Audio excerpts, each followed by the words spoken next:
Hi, ಇವತ್ತಿನ ಎಪಿಸೋಡಲ್ಲಿ ನಾನು Thai veg green ಕರಿ ಹೇಗೆ ಮಾಡೋದು ಅಂತ ತೋರಿಸ್ತೀನಿ. ಸೊ ವಿಡಿಯೋನ ಕೊನೆವರೆಗೂ ಸ್ಕಿಪ್ ಮಾಡದೆ ನೋಡಿ. ಸೊ ಇವಾಗ ಇದಕ್ಕೆ ಬೇಕಾಗಿರೋ ಇಂಗ್ರೀಡಿಯೆಂಟ್ಸ್ ಏನು ಅಂತ ನೋಡ್ಕೊಂಬರೋಣ ಬನ್ನಿ. ಒಂದು ದೊಡ್ಡ ಆನಿಯನ್ ತೊಗೊಂಡಿದ್ದೀನಿ, ಒಂದು ಸ್ವಲ್ಪ ಕೊರಿಯಾಂಡರ್, 1 ಕಪ್ ತೊಗೊಂಡಿದ್ದೀನಿ. ಕೊರಿಯಾಂಡರ್ ಸ್ಟೆಮ್ ತೊಗೊಂಡಿದ್ದೀನಿ, ಕೊತ್ತಂಬರಿ ಸ್ಟೆಮ್ ಇದು. ಮತ್ತು ಇದು ಬೇಸಿಲ್ ಸ್ಲೀವ್ಸ್ ಅಂತ, ಇದು ಇನ್ಸ್ಟಾಮಾರ್ಟ್ ಮತ್ತು ಸೆಪ್ಟೋದಲ್ಲೆಲ್ಲ ಆರಾಮಾಗಿ ಸಿಗುತ್ತೆ. ಸ್ವಲ್ಪ ಹಸಿಮೆಣ್ಸಿನ್ಕಾಯಿ ತೊಗೊಂಡಿದ್ದೀನಿ, ಒಂದು ಅರ್ಧ ಇಂಚಷ್ಟು ಶುಂಠಿ, ಒಂದು 6ರಿಂದ 7 ಬೆಳ್ಳುಳ್ಳಿ, ಮತ್ತು ಇದು ಲೆಮನ್ ಜೆಸ್ಟ್ ಅಂತ, ಲೆಮನ್ ಚಿಪ್ಪೆನ ಸ್ವಲ್ಪ ತುರ್ಕೊಂಡಿದ್ದೀನಿ. ಆ ಬಿಳಿ ಬರದೇ ಇರೋ ಥರ ತುರ್ಕೊಳ್ಳಿ, ಒಂದು ಸ್ವಲ್ಪ ಇದ್ದರೆ ಸಾಕಿದ್ದು. ಮತ್ತು ಧನಿಯಾ, ಜೀರಿಗೆ ಮತ್ತು ಮೆಣಸು, ಇಷ್ಟು ಇಂಗ್ರೀಡಿಯೆಂಟ್ಸ್ ಇದಕ್ಕೆ ಕರಿಗೋಸ್ಕರ ಬೇಕಾಗಿದೆ.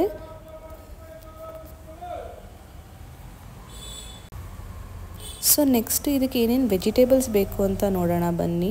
ಸೊ ನಾನು ಇಷ್ಟು ವೆಜಿಟೇಬಲ್ಸ್ ತೊಗೊಂಡಿದ್ದೀನಿ. ಕ್ಯಾರೆಟ್, ಮಶ್ರೂಮ್, ಪನ್ನೀರ್ ಮತ್ತು ಕ್ಯಾಪ್ಸಿಕಮ್ ತೊಗೊಂಡಿದ್ದೀನಿ. ನಿಮ್ಗೆ ಇನ್ನೂ ಬೇಕಾದರೆ ಬೇರೆ ವೆಜಿಟೇಬಲ್ಸ್, ಬ್ರಾಕ್ಲಿ ಅದೆಲ್ಲ ಆ್ಯಡ್ ಮಾಡ್ಕೋಬೋದು. ನಿಮ್ಗೆ ಏನೇನು ಇಷ್ಟ ಅದು ಮಾಡ್ಕೋಬೋದು. ಆಮೇಲೆ ಕೋಕೋನಟ್ ಮಿಲ್ಕ್ ತೊಗೊಂಡಿದ್ದೀನಿ. ಕೋಕೋನಟ್ ನೋಡಿ, ಫ್ರೆಶ್ ಕೋಕೋನಟ್ಟಿಂದ ಕೋಕೋನಟ್ ಮಿಲ್ಕ್ ಮಾಡ್ಕೊಂಡಿದ್ದೀನಿ. ಆ್ಯಂಡ್ ಕ್ಯೂಬ್ಸ್ ಆಗಿ ಕಟ್ ಮಾಡ್ಕೊಂಡಿದ್ದೀನಿ ಆನಿಯನ್ನ. ಆ್ಯಂಡ್ ಇದು ಆವಾಗಲೇ ತೋರಿಸಿದ್ನಲ್ಲ, ಅದೇ ಲೆಮನ್ ಜೆಸ್ಟು, ಲೆಮನ್ ಚಿಪ್ಪೆ. ಸೊ ಇವಾಗ ಇದನ್ನೆಲ್ಲ ಒಂದು ಮಿಕ್ಸಿ ಜಾರ್ಗೆ ಹಾಕಿ ಗ್ರೈಂಡ್ ಮಾಡ್ಕೊಳ್ಳಿ, ಸ್ಮೂತ್ ಪೇಸ್ಟ್ ಮಾಡ್ಕೊಳ್ಳಿ. ಸೊ ಈ ರೀತಿ ಆಗಬೇಕು. ನೆಕ್ಸ್ಟ್ ಒಂದು ಬಾಣಲಿ ಇಟ್ಟು ಸ್ವಲ್ಪ ಬಟರ್ ಹಾಕಿ ಪನ್ನೀರ್ ಕ್ಯೂಬ್ಸ್ನ ಫಸ್ಟೇ ಸ್ವಲ್ಪ ಶಾಲೋ ಫ್ರೈ ಮಾಡ್ಕೊಳ್ಳಿ.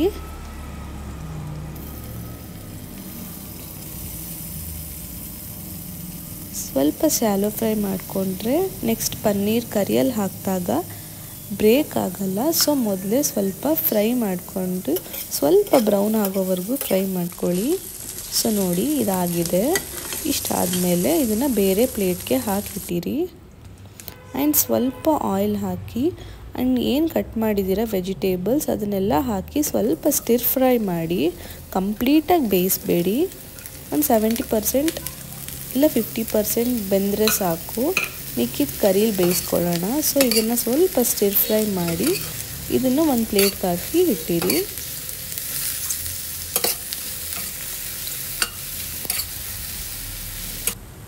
ಸೊ ನೋಡಿ, ಇಷ್ಟ ಆದಮೇಲೆ ಇದನ್ನು ಬೇರೆ ಪ್ಲೇಟ್ಗೆ ಟ್ರಾನ್ಸ್ಫರ್ ಮಾಡಿ.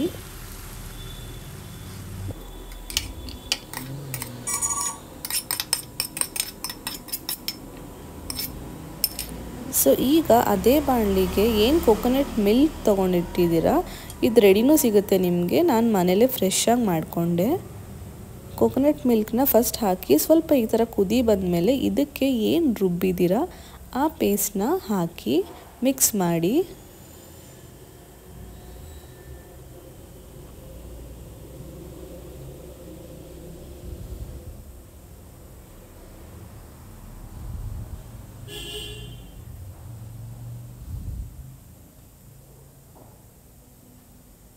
ಸೊ ಈ ರೀತಿ ಮಿಕ್ಸ್ ಮಾಡಿಕೊಂಡು ಸ್ವಲ್ಪ ಉಪ್ಪನ್ನು ಹಾಕಿ, ರುಚಿಗೆ ತಕ್ಕಾದಷ್ಟು ಉಪ್ಪು ಹಾಕಿ, ಮತ್ತು ಇದು ಸ್ವಲ್ಪ ಬೆಂದ ಮೇಲೆ ಮಸಾಲೆ ಇದಕ್ಕೆ ಕಟ್ ಮಾಡ್ಕೊಂಡಿರೋಂಥ ಈರುಳ್ಳಿನ ಹಾಕಿ, ಮತ್ತು ವೆಜಿಟೇಬಲ್ಸ್ ಎಲ್ಲ ಏನೇನಿತ್ತು ಕಟ್ ಮಾಡ್ಕೊಂಡು ಸ್ಟಿರ್ ಫ್ರೈ ಮಾಡಿರೋಂಥ ವೆಜಿಟೇಬಲ್ಸ್ ಹಾಕಿ. ನಾನು ಯಾಕೆ ಸ್ಟಿರ್ ಫ್ರೈ ಮಾಡಿ ಅಂತ ಹೇಳಿದೆ ಅಂದರೆ ಸ್ವಲ್ಪ ಕ್ರಂಚಿಯಾಗಿರುತ್ತೆ, ಚೆನ್ನಾಗಿರುತ್ತೆ ತಿನ್ನೋಕ್ಕೆ. ಸೊ ಇದನ್ನು ಒಂದು 5 ನಿಮಿಷ ಬೇಯಿಸಿ ನೋಡ್ಕೊಳ್ಳಿ. ಸ್ವಲ್ಪ ನೀರು ಹಾಕಿದ್ರೆ ಓಕೆ. ಸೊ ಇದೊಂದು 10 ನಿಮಿಷ ಇಲ್ಲ 5 ನಿಮಿಷದವರೆಗೂ ಬೆಂದರೆ ಸಾಕು.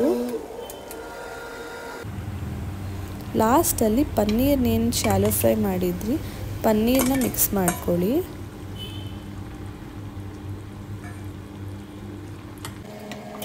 ಸೊ ಲಾಸ್ಟಲ್ಲಿ ಎಲ್ಲ ಆದಮೇಲೆ ಲಾಸ್ಟಲ್ಲಿ ಸ್ವಲ್ಪ ಶುಗರ್ ಹಾಕಿ. ಶುಗರ್ ಯಾಕೆ ಹಾಕಬೇಕು ಅಂದರೆ ಎಲ್ಲನೂ ಒಂದು ರೀತಿ ಬ್ಯಾಲೆನ್ಸ್ ಮಾಡೋದಕ್ಕೆ ಲಾಸ್ಟಲ್ಲಿ ಒಂದು ಚಿಕ್ಕ ಸ್ಪೂನ್ ಶುಗರ್ ಹಾಕಿದ್ರೆ ಸಾಕು. So finally Thai veg green ಕರಿ ರೆಡಿ ಆಯಿತು. ನೀವು ಯಾವುದೇ ಹೋಟೆಲ್ಗೆ ಹೋಗಿ ತಿನ್ನೋ ಅವಶ್ಯಕತೆಯೇ ಇಲ್ಲ. ಮನೇಲಿ ಹೇಗೆ ಸಿಂಪಲ್ ಆ್ಯಂಡ್ ಹೆಲ್ದಿಯಾಗಿ ನೀವು ಮಾಡ್ಕೋಬೋದು. ಸೊ ಇದನ್ನು ರೈಸ್ ಜೊತೆಗೆ ತಿಂದರೆ ತುಂಬ ಚೆನ್ನಾಗಿರುತ್ತೆ.